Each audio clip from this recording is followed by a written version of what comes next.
Pregame.com. We got Big Ben with revenge from his worst performance of his entire career. This is Brett Powers, Pregame.com studios, just off the Vegas Strip.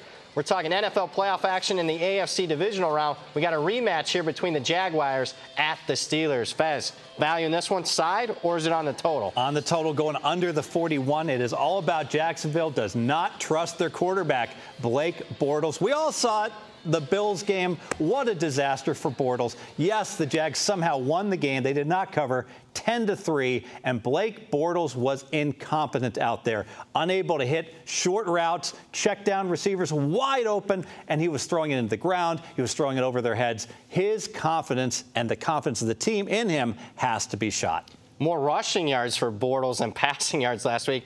I'll give him a little bit of a benefit of the doubt. There's 20-mile-an-hour winds, but that was again at home in decent temperatures. Road, different story here. Oh, absolutely. Well, let's talk about it because he's had much better performance at home. He had that 3-game homestand when he was quite good. He was lousy at San Francisco, horrible at Tennessee, and so now all of a sudden he has to play in 18 degrees instead of 60 degrees in Pittsburgh. Really bad weather spot for him to suddenly think that he's going to put aside all his road woes and play well. Let's talk about Jacksonville outside of Blake Bortles. Really good team. You could argue maybe top 3, top 4 team in the NFL. Super Bowl team without Bortles. Absolutely. And if I was Mr. Bortles, I might be calling Mr. Hurts of Alabama, both of them probably trying to figure out where they might be next year, because I think both teams do not want them to be their starting quarterback. More value on the under in this game, but let's talk side here briefly. Where do you have these two teams as far as your power ratings go? I only have the Steelers 2.5 points better, and a lot of that's because the rest of the Jaguars, that defense is so elite.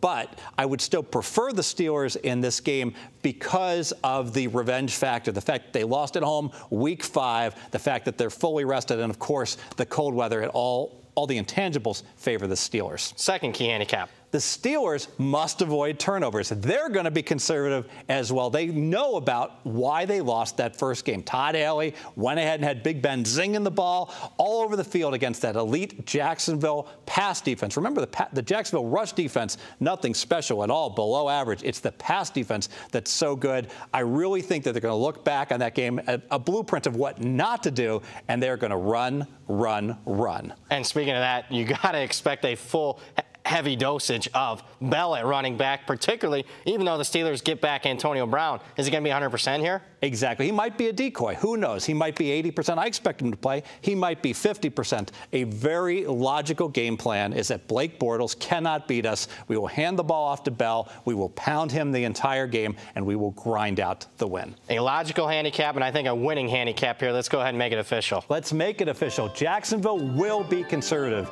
They do not trust Bortles. I do not trust Bortles.